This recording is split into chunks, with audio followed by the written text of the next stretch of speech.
Shalom, salam dalam kasih dan damai sejahtera dalam Tuhan kita Yesus Kristus.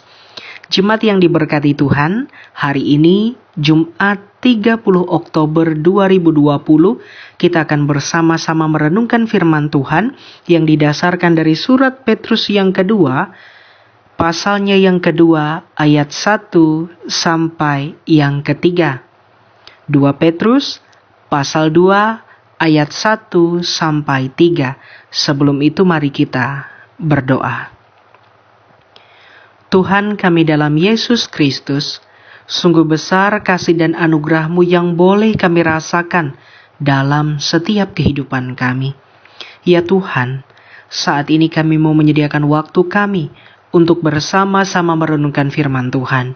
Biarlah kiranya hikmat yang berasal daripada Tuhan saja yang boleh menguasai hati dan pikiran kami, sehingga kami dapat merenungkan, kami dapat membaca, dan kami dapat melakukan setiap firman-Mu ini dalam kehidupan kami, hari lepas hari. Karena itu ya Tuhan, biarlah kiranya Engkau memberkati perenungan kami. Dalam nama Tuhan Yesus Kristus, kami berdoa dan mengucap syukur. Amin. Jemaat yang diberkati oleh Tuhan, kita buka bersama 2 Petrus pasal 2 ayat 1 sampai yang ketiga. 2 Petrus pasal 2 ayat 1 sampai 3 di bawah perikop nabi-nabi dan guru-guru yang palsu. Demikian firman Tuhan. Sebagaimana nabi-nabi palsu dahulu tampil di tengah-tengah umat Allah, demikian pula di antara kamu akan ada guru-guru palsu. Mereka akan memasukkan pengajaran-pengajaran sesat yang membinasakan. Bahkan mereka akan menyangkal penguasa yang telah menebus mereka, dan dengan jalan demikian segera mendatangkan kebinasaan atas diri mereka. Banyak orang akan mengikuti cara hidup mereka yang dikuasai hawa nafsu, dan karena mereka jalan kebenaran akan dihujat. Dan karena serakahnya guru-guru palsu itu akan berusaha mencari untung dari kamu dengan cerita-cerita isapan jempol mereka. Tetapi untuk perbuatan mereka itu, hukuman telah lama tersedia dan kebinasaan tidak akan tertunda. Amin. Jemaat yang diberkati dan dikasihi dalam Tuhan kita Yesus Kristus, saya berharap kabar kita tentunya baik-baik saja. Nah saudara, saat ini kita akan merenungkan firman Tuhan sebagaimana nas yang sudah kita bacakan tadi, yang didasarkan dari surat 2 Petrus pasal 2 ayat 1 sampai yang ketiga. Nah, jemaat yang diberkati oleh Tuhan, pertama-tama saat kita melihat ayat yang pertama ada kata sebagaimana nabi-nabi palsu dahulu tampil di tengah-tengah umat Allah. Demikian pula di antara kamu akan ada guru-guru palsu. Nah, saudara, dalam beberapa terjemahan Alkitab yang lain, kata sebagaimana itu diterjemahkan menjadi kata tetapi, yang sepadan dalam bahasa Yunani yaitu de, yang berarti tetapi. Nah saudara, ini menunjukkan adanya suatu pengkontrasan atau juga pembedaan antara nabi-nabi palsu dalam ayat ini dengan nabi-nabi yang asli yang digerakkan oleh Roh Kudus, yang dibandingkan pula dalam 2 Petrus pasal 1 ayat 21 demikian. Sebab tidak pernah nubuat dihasilkan oleh kehendak manusia, tetapi oleh dorongan Roh Kudus orang-orang berbicara atas nama Allah. Yang kedua saudara, sudah ada peringatan dari Yesus bahkan juga Paulus tentang nabi-nabi palsu yang kemudian ditegaskan dalam surat 2 Petrus pasal 2 ayat yang pertama sampai yang ketiga ini. Kalau kita melihat, Yesus pernah memperingatkan dalam Matius pasal 7 ayat yang ke-15. Waspadalah terhadap nabi-nabi palsu yang datang kepadamu dengan menyamar seperti domba, tetapi sesungguhnya mereka adalah serigala yang buas. Saudara, karena nabi-nabi palsu itu menyamar seperti domba, maka jangan mengharapkan bahwa mereka terlihat ganas, jahat, ataupun terlihat beringas dan sebagainya. Justru banyak dari mereka yang terlihat penuh dengan kasih, penuh dengan kesabaran, kebijaksanaan dan sebagainya. Tetapi sesungguhnya mereka tetap adalah nabi-nabi palsu karena ajaran mereka yang sesat dan menyimpang dari firman Tuhan. Kemudian Rasul Paulus juga pernah memperingatkan gereja tentang akan masuknya nabi-nabi palsu sebagaimana yang disaksikan dalam Kisah Para Rasul 20 ayat 29 sampai yang ke-30. Aku tahu bahwa sesudah aku pergi, serigala-serigala yang ganas akan masuk ke tengah-tengah kamu dan tidak akan menyayangkan kawanan itu. Bahkan dari antara kamu sendiri akan muncul beberapa orang yang dengan ajaran palsu mereka berusaha menarik murid-murid dari jalan yang benar dan supaya mengikut mereka. Nah saudara, dengan demikian tidaklah heran saat kita membaca nas ini bahwa akan ada nabi-nabi palsu yang akan hadir di tengah-tengah umat Allah. Karena apa? Sejak masa Yesus, Rasul Paulus, bahkan sampai sekarang, tentunya nabi-nabi palsu yang memberikan pengajaran-pengajaran yang tidak benar, memberikan pengajaran-pengajaran yang sesat, dan membawa orang-orang benar hidup dalam penyesatan. Nas-nas yang sudah kita baca atau ayat-ayat yang sudah kita baca tadi juga menunjukkan bahwa nabi-nabi palsu itu harus ataupun pasti akan ada di dalam gereja. Sekali lagi, bahwa nabi-nabi palsu itu akan ada di dalam gereja. Kalau kita bandingkan dalam Matius pasal 18 ayat 7, celakalah dunia dengan segala penyesatannya. Memang penyesatan harus ada, tetapi celakalah orang yang mengadakannya. Jadi sudah disaksikan bahwa dari zaman dahulu sampai sekarang, penyesat-penyesat itu akan ada di sekitar kita. Jadi kita harus terus berhati-hati dan kita mesti tahu memilah dan memilih pengajaran mana yang sesuai dengan firman Tuhan dan yang mana yang tidak sesuai, yang justru menyesatkan dan membawa kita ke dalam kebinasaan.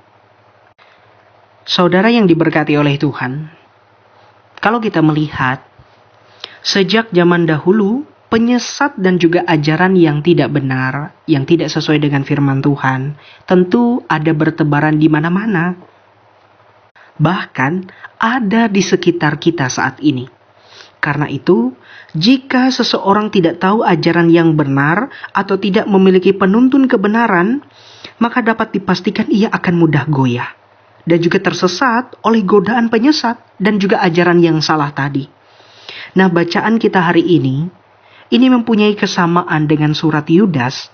Surat Yudas yang mana memperingatkan bahwa adanya bahaya kehilangan iman dan keselamatan karena para penyesat. Nah, surat 2 Petrus ini juga mengatakan hal yang serupa dan mengingatkan bahwa Tuhan tahu bagaimana menyelamatkan orang yang saleh dan menghukum orang yang jahat. Tuhan akan bertindak di dalam dunia dengan penghakiman dan kekuasaannya. Tuhan akan menghakimi mereka yang hidup menuruti nafsu dan yang menunjukkan penghinaan serta melawan kekuasaan Tuhan. Karena itu, ia akan menghancurkan para penyesat-penyesat. Dan sebaliknya, dengan kekuasaannya, ia akan menyelamatkan orang-orang saleh dan menuntun mereka kepada kehidupan yang dikehendakinya. Jemaat yang diberkati dalam Tuhan Yesus Kristus, saat ini mari kita merenung ulang apa yang sudah terjadi dan kita alami dalam kehidupan kita. Atau jangan-jangan kita sekarang masih hidup dalam keinginan daging kita, hidup dalam kesesatan, sebagaimana Galatia 5 ayat 19-21, perbuatan daging telah nyata, yaitu percabulan, kecemaran, hawa nafsu, penyembahan berhala, sihir, perseteruan, perselisihan, iri hati, amarah, kepentingan diri sendiri, percideraan, roh pemecah, kedengkian, kemabukan, pesta pora dan sebagainya. Terhadap semuanya itu kuperingatkan kamu, seperti yang telah kubuat dahulu, bahwa barang siapa melakukan hal-hal yang demikian, ia tidak akan mendapat bagian dalam kerajaan Allah. Nah saudara, apakah kita saat ini masih hidup dalam kedagingan kita, atau kita sudah hidup dalam kebenaran firman Tuhan? Kalau belum, mari kita berbalik ke jalan yang benar. Jangan kita hidup dalam kesesatan yang membawa kita ke dalam jurang kebinasaan. Karena itu jemaat yang diberkati oleh Tuhan, kita perlu pahami dan sadari bahwa keselamatan hidup kita, anugerah hidup kita, semata-mata karena pemberian kasih karunia Tuhan. Kita diselamatkan oleh karena anugerah Tuhan. Soli Deo Gloria. Tuhan menolong dan memberkati kita. Amin. Mari kita berdoa. Terpujilah namamu ya Tuhan Yesus di atas segala nama. Kami bersyukur atas apa yang boleh kami rasakan dan terjadi dalam kehidupan kami. Atas firman-Mu yang sudah kami dengarkan bersama. Biarlah Engkau kiranya memberkati segenap firman-Mu yang boleh kami baca dan yang boleh kami renungkan. Agar bukan karena kuat dan gagah kami mengerti firman Tuhan, tetapi karena hikmat yang berasal daripada Tuhan saja yang membuka pengertian dalam setiap kehidupan kami. Karena itu ya Tuhan, biarlah firman-Mu ini dapat mewujud nyata dalam setiap kehidupan kami, hari lepas hari, waktu demi waktu. Ya Tuhan Yesus Kristus, saat ini kami menaikkan seru dan doa kami untuk setiap keberadaan kami, baik dalam sehat ataupun sakit kami, baik dalam sukacita bahkan dalam keadaan duka cita kami. Dalam keadaan seperti apapun juga, kami percaya bahwa Tuhan Yesus selalu menyertai dan melindungi kami dan senantiasa terus memperhatikan sebagaimana keadaan kami saat ini. Karena itu ya Tuhan Yesus Kristus, biarlah kiranya Engkau memberkati dan menyertai segenap kehidupan kami, orang-orang yang kami kasihi, bahkan kami secara pribadi dalam tugas dan tanggung jawab kami, apapun yang boleh kami kerjakan, apapun yang boleh kami lakukan dalam segenap pekerjaan kami, segenap usaha yang boleh kami lakukan, biarlah itu kiranya berkenan di hadapan Tuhan. Dan walaupun di tengah-tengah masa pandemi COVID-19 ini Tuhan, kemurahan Tuhan saja yang memperbolehkan kami diberikan kesehatan dan kekuatan, karena kami manusia terbatas adanya. Tetapi setiap keberadaan kami selalu hidup dalam perlindungan dan campur tangan Tuhan saja. Karena itu ya Tuhan, biarlah oleh kemurahan-Mu Engkau memberkati dan melindungi kami dalam setiap keadaan kami, orang tua kami, suami kami, istri, anak-anak kami, keluarga kami dimanapun mereka berada, dekat ataupun yang jauh dari kami. Biarlah Tuhan, Engkau selalu menyertai dan memberkati mereka. Engkau selalu memberikan yang terbaik dalam kehidupan kami. Karena kami tahu pasti bahwa apa yang kami rencanakan bukan seperti yang Tuhan rencanakan. Tetapi apa yang Tuhan canangkan dalam kehidupan kami adalah rancangan damai sejahtera dalam kehidupan kami. Ya Yesus Tuhan kami, saat ini pula kami berdoa secara khusus untuk jemaat Tuhan yang ada di Hingan Tokung. Biarlah Engkau memberkati senantiasa jemaat-Mu yang ada di sana Tuhan. Biarlah Engkau memberkati segenap pelayan-Mu Tuhan, bikaris, penatua, diakon, bahkan orang-orang yang turut terlibat dalam setiap pelayanan. Biarlah Tuhan Engkau juga memberkati mereka. Engkau pakai jemaat Hingan Tokung ini Tuhan menjadi alat di tangan Tuhan untuk dapat mewartakan kabar sukacita, kabar keselamatan dalam Tuhan Yesus Kristus. Demikian pula ya Tuhan, kami menyerahkan setiap dan segenap kehidupan kami saat ini dalam jejak langkah hidup kami yang akan kami tapaki ke depan, biarlah senantiasa hidup dalam perlindungan Tuhan.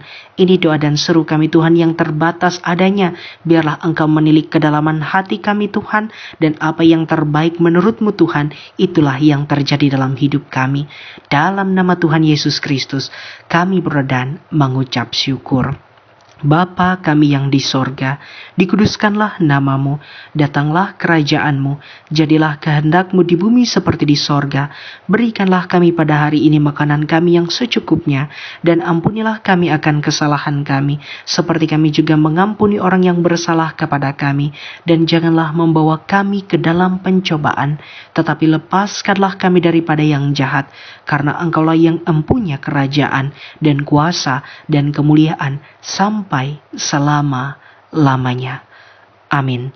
Salam sehat, Tuhan Yesus memberkati. Tuhan memberkati engkau dan melindungi engkau. Tuhan menyinari engkau dengan wajah-Nya dan memberi engkau kasih karunia. Tuhan menghadapkan wajah-Nya kepadamu dan memberi engkau damai sejahtera.